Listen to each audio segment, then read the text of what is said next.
बोलो जय सिया राम। बहुत से वीर यहाँ ऐसे बैठे होंगे जो सुबह से लेकर शाम तक 200-400 रुपए की गुटखा थूक देते होंगे महाराज खा के। बहुत से वीर ऐसे भी होते होंगे जो 1-2 डिब्बी इसमें भी निपटा देते होंगे। बुरा मत मानना भैया, देखो कोई बात नहीं, दुर्गुण है, आ जाता है, पर प्रयास करोगे तो दूर भी हो जाएगा। पर मैं एक उदाहरण दे रहा हूं कि जिस गुटके को हम खाते हैं उस गुटके की पैकिंग के ऊपर लिखा रहता है कि इसको खाने से कैंसर हो सकता है।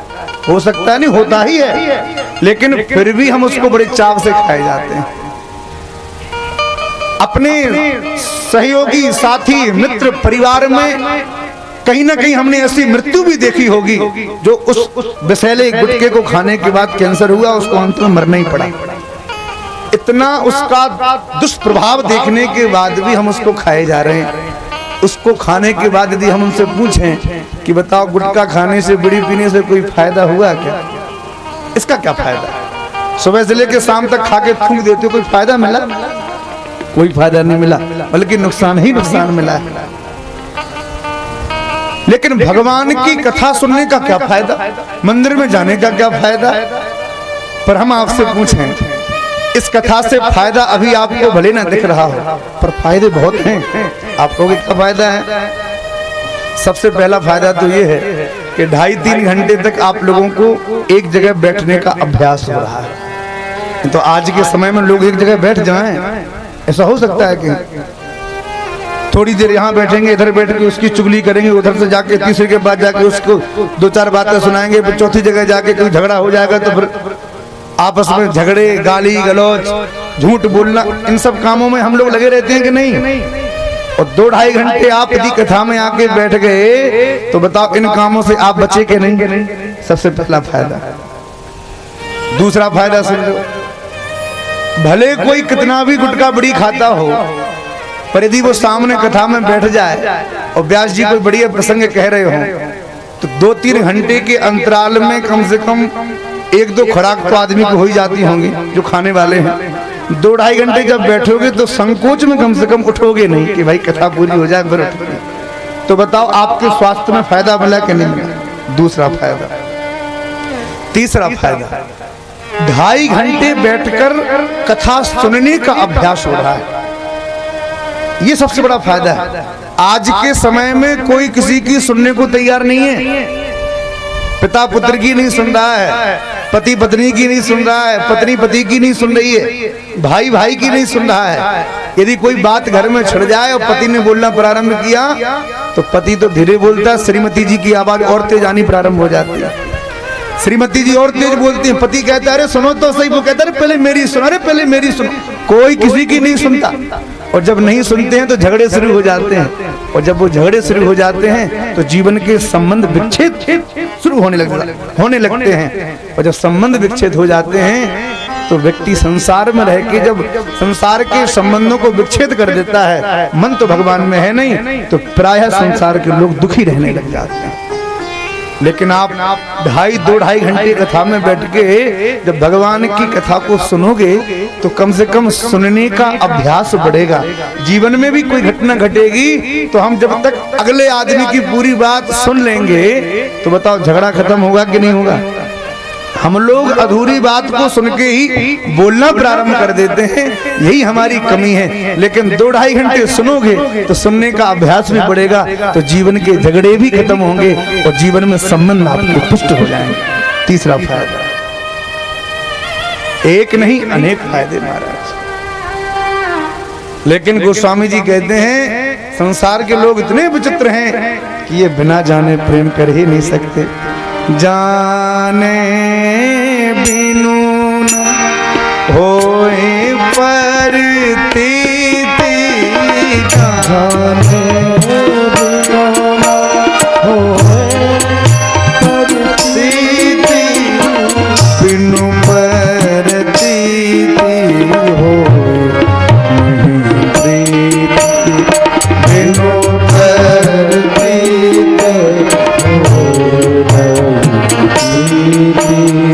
प्रीति बिना नहीं भगति दृढ़ाई, प्रीति बिना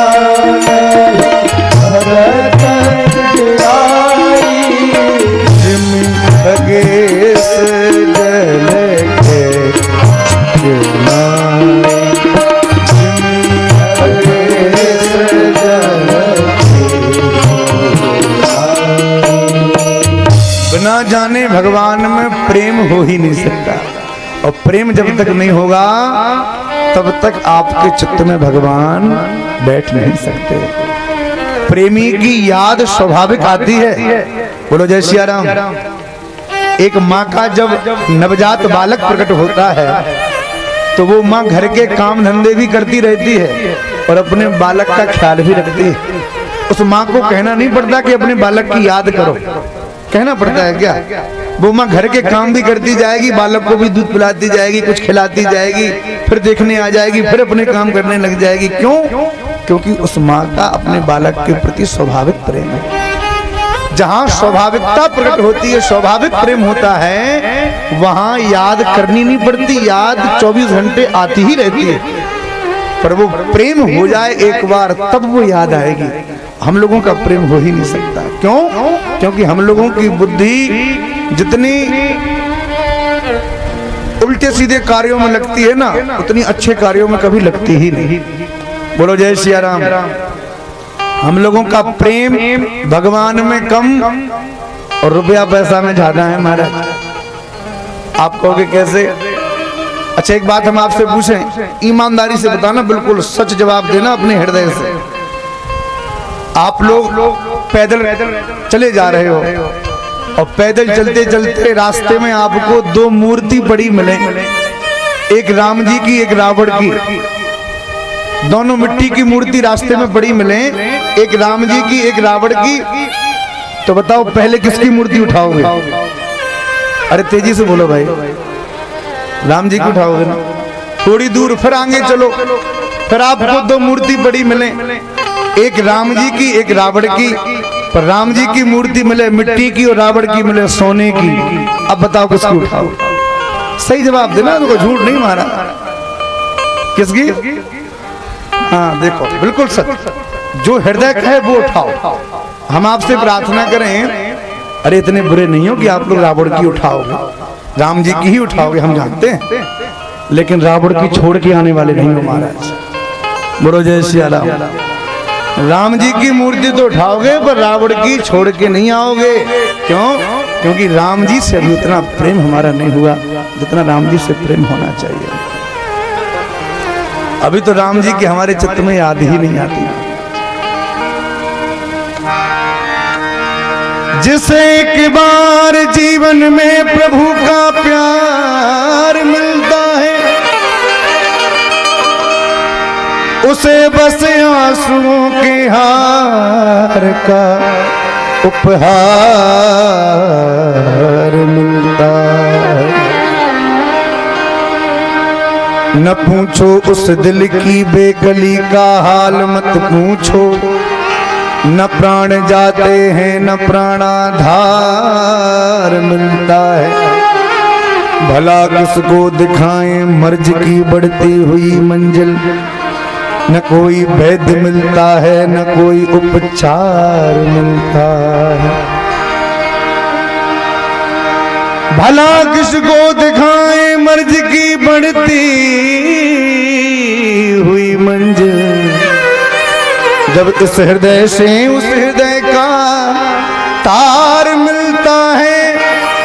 जहां कुछ छल छलाता अश्रु बिंदु दिखलाई देता है, उसी मानस सरोवर में सांवरा सरकार मिलता।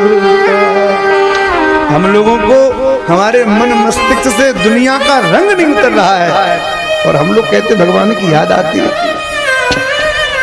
कोसों दूर हैं भगवान अभी हमसे, कोसों दूर। अभी हमारे चित्त में दुनिया का रंग चढ़ा हुआ है, लेकिन ये रंग उतरना चाहिए।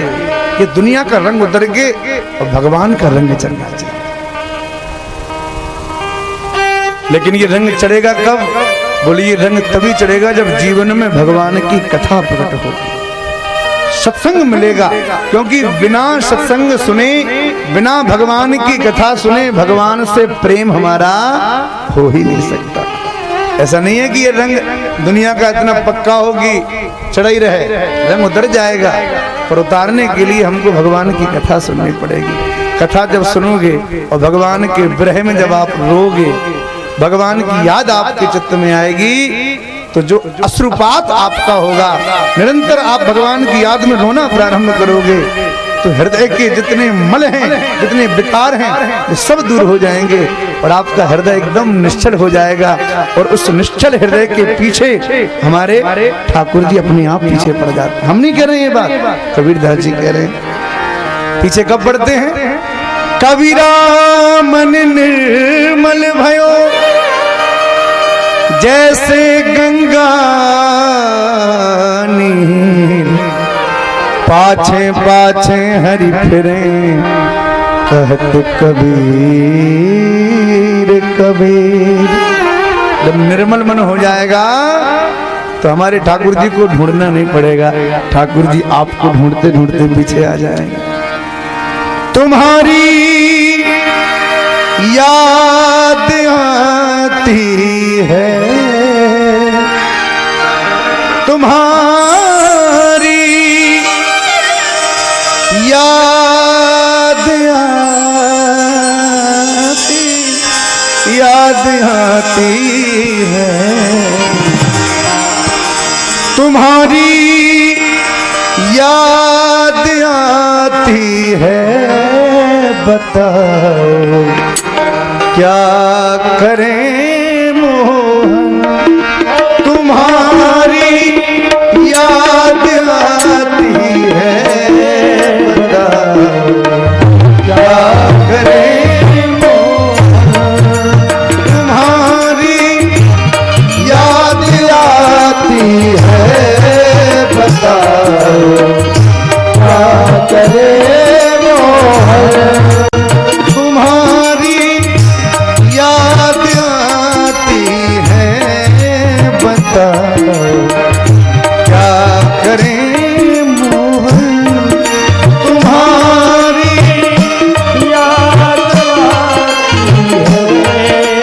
बताओ क्या करें। सुबह और शाम आती है, रात भर वो रुलाती है। सुबह और शाम आती है, रात भर वो रुलाती है। सुबह और शाम आती है, रात भर वो रुलाती है। चैन हमको नहीं आता, चैन हमको नहीं आता। बताओ क्या करें मोहन, तुम्हारी याद आती है। बताओ क्या करें मोहन।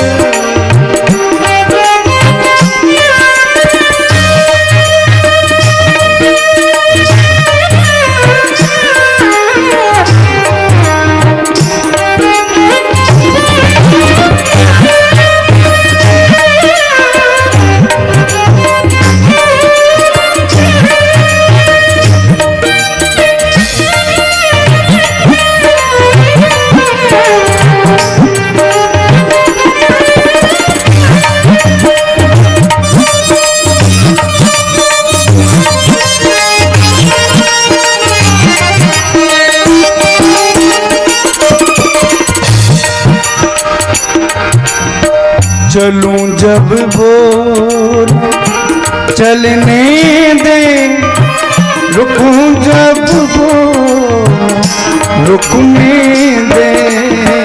चलूं जब बोल चलने दे, रुकूं जब बोल रुकने दे। तेरी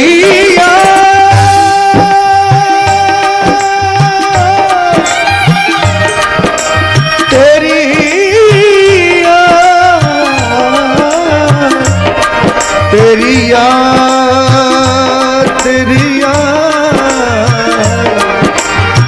चलूं जब बोल चलने दे, रुकूं जब तो रुकने दे, चलो जब तो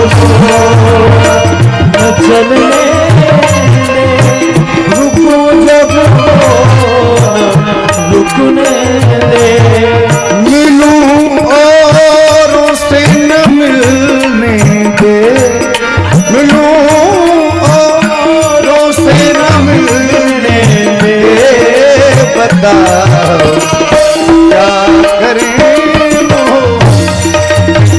तुम्हारी याद आती है, क्या करें तुम्हारी याद आती है, बताओ क्या करें, बताओ क्या करें,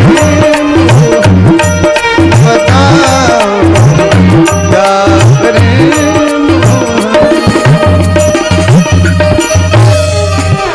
इसे कहते हैं भगवान की याद।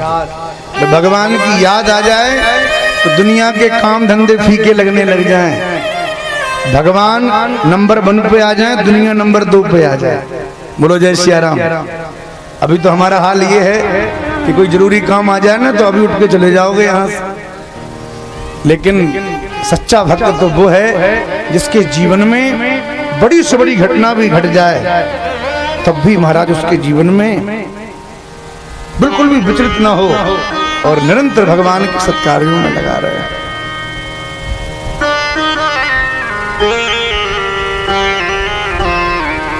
ऐसे एक नहीं अनेक ऐसे चरित्र हैं जिसमें घर में बड़ी से बड़ी घटना घट गई और श्रीमान जी भगवान की कथा सुनने में बैठे हैं, कीर्तन में इतने मस्त हैं कि उनको होश ही नहीं है कि हमारे घर में क्या घटा।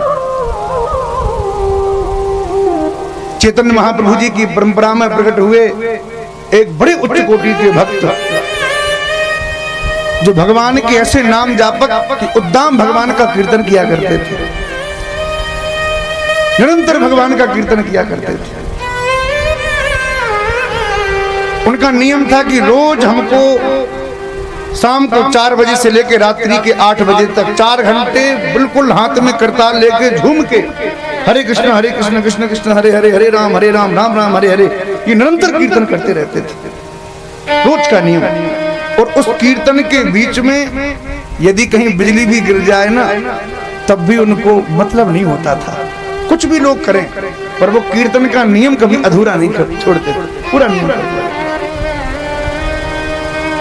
एक बार भगवान के कीर्तन में डूबे थे और उनके इकलौते बेटे का देहांत हो गया। भगवान के मंदिर में कीर्तन कर रहे हैं और बेटे ने शरीर छोड़ दिया। गांव के लोग इकट्ठे होकर आए, बोले भाई आपके बेटे के प्राण निकल गए। और कीर्तन कर रहे थे, कीर्तन में डूबे हुए थे। पहले तो लोगों ने कहा तो सुना नहीं, एकदम अपने कीर्तन धुन में लगे हुए थे। किसी ने पीछे से धक्का दिया, अरे भाई तुम्हारे बेटे का देहांत हो गया, चलो घर पे, अब सूतक तुमको लग गया, तुम कीर्तन कर रहे हो।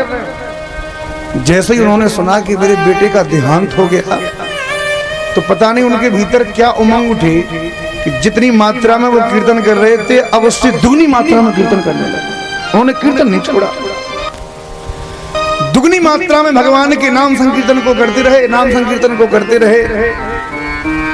गांव के लोगों ने कहा कि अब तो इनका कीर्तन रुकता ही नहीं महाराज, लड़के का शव घर में पड़ा है और ये निरंतर नाम संकीर्तन में लगे हुए हैं। नेत्र बंद करके वो दाम कीर्तन करते। गांव के लोगों ने कहा कि एक काम करो, ऐसे तो उठेंगे नहीं। अरे एक बाप है भाई, पिता है, पिता के सामने मृत पुत्र यदि आ जाए तो अच्छे पिताओं का भी ज्ञान धरा रह जाएगा महाराज, फिर तो छोड़ेंगे। तो क्यों ना इसके बेटे का शरीर उठा के पिता के सामने ले आओ, शरीर को देखेगा तब तो कीर्तन बंद करेगा। आप लोग बड़ी सावधानी से सुनना, ये भगवान के प्रति प्रीति देखिए आप। गांव के लोग उसके मतलब प्राय उसके बालक को, शरीर को उठा के मंदिर में भगवान के सामने धर दिया महाराज। मरे हुए बेटे को जैसे ही सामने रखा और जैसे ही उनकी दृष्टि अपने मरे हुए बेटे के ऊपर पड़ी तो जितना कीर्तन कर रहे थे उससे भी तिगनी मात्रा में झूम के कीर्तन करने लगे। अभी तो बैठ के कर रहे थे, खड़े होकर करने लगे। गांव के लोगों ने कहा भैया ये बोहरा गया है, कोई बेटे की सूचना सुन के पागल हो गया है, अब ये बचने वाला नहीं, अब पागल हो गया। अब ये हमें लगता है कि ये पिता, इसके पिता को भी सदमा बैठ गया है, अब ये देखने वाला नहीं है, अब तो कोई बात नहीं, अपन लोगों को संस्कार करना पड़ेगा। चरित्र में आता है आप नाम संकीर्तन में इतने डूबे इतने डूबे इतने डूबे, तब तक कीर्तन करते रहे जब तक भगवान की कृपा से वो बालक जीवित नहीं हो गया। भगवान के मंदिर के सामने पड़ा था, कीर्तन करना बंद नहीं किया, पूरी रात हो गई कीर्तन करते करते। गांव के लोग बैठे थे, सुबह जैसे ही हुई तो बालक ब्रह्म मुहूर्त में ऐसे उठा जैसे किसी ने सोते हुए इसको जगा दिया, उठ के बैठ गया। महाराज भगवान के चरणों में प्रणाम। भगवान के प्रति की गई सच्ची प्रीति कभी जीवन में निरर्थक नहीं जाती महाराज। इसलिए ये कथा मैं आपसे प्रार्थना करूं, कथा कराना, कथा सुनना, ये आज के परिवेश में, आज की स्थिति को जो मैं समझ पा रहा हूं, वो ऐसा हो गया, एक कंपटीशन हो गया है महाराज, कथा कराने का भी, कथा करने का। चाहे आयोजक हों चाहे वक्ता हों, वक्ताओं ने भी अपना एक ऐसा लेवल बना रखा है कि भाई इस लेवल की कथा होगी तो हम करेंगे, नहीं तो हमें कथा नहीं करनी, किसी को भी बुलाओ, हम करने वाले नहीं हैं। भगवान की कथा में भी हम लेवल देख रहे हैं, और आयोजकों की स्थिति तो ऐसी है, क्षमा करना भाई, अभी तो चलो चुनाव हो गए, कि तो चुनाव के पहले और चुनाव के बाद स्थिति ये हो जाती है कि जो भी कई बार नेताजी बन जाते हैं, कोई पद मिल जाता है, तो वो किसी बड़े वक्ता को बुला के कथा कराते हैं। अब कोई आयोजक, नेताजी कोई जजमान बन के किसी बड़े वक्ता को बुलावे, मेरी बात को समझना, आप ईमानदारी से बताओ कि वो नेताजी 7 दिन तक लगातार बैठ के कथा सुन पाते हैं क्या? नहीं सुन पाते ना। हमारे प्रधान जी जैसे बैठे, ऐसे बैठ के यदि कोई नेता 7 दिन तक कथा सुन ले तो हम गारंटी से आपसे कहें कि कल्याण निश्चित हो जाएगा। पर वो ऐसा बैठे नहीं सकता ना, क्योंकि वो नेता कथा करवा रहा है, बड़े बड़े नेता आ रहे हैं, तो बेचारा नेताजी वो यजमान भागवत के सामने तो कम बैठता है, मुख्य द्वार पर हाथ जोड़ के ज्यादा खड़ा रहता है कि भाई किसी का स्वागत में कमी न रह जाए। और जब उसकी कथा हो जाती है ना, तो विपक्षी जो लोग हैं दूसरी पार्टी के, वो फिर सोचते हैं कि इन्होंने तो बुलाया इनको, अब हम ऐसे वक्ता को बुलाएं कि इसकी कथा फेल हो जाए। महाराज हम आपसे बिल्कुल सत्य वचन बोल रहे हैं, हमारे जीवन में कई बार बहुत से लोग ऐसे आए, उन्होंने कहा महाराज अभी अभी हमारे गांव में फलाने को बुलाया और हम चाह रहे हैं एक बार आप कथा करो, और ऐसी कथा करो कि उसकी कथा फेल कर दो, पूरी कथा फेल कर दो। हमारे मन में बड़ी पीड़ा हुई कि बताओ आज के लोगों को हो क्या गया, कथा फेल कर दो इस भावना से लोग कथा कर रहे हैं। कथा कराने की भावना ये नहीं है कि हमारा कल्याण हो, हमारा भगवान के प्रति प्रेम हो, हमारे दुर्गुण दूर हो, हमारे दुर्विचार दूर हो, हमारे जो कुसंस्कार हैं उनसे हम दूर हो जाएं, ये भावना नहीं है, कथा फैल करने की भावना है। तो भैया आज के समय में खूब बड़े बड़े पांडालों की कथा हो रही है, लाखों की संख्या में लोग बैठी है, करोड़ों खर्च हो रहे हैं, लेकिन कथा का लाभ जैसा मिलना चाहिए वैसा लाभ आज के समय में लोगों को प्रकट नहीं है। क्यों? क्योंकि हम लोगों ने कथा को कथा के रूप से देखा ही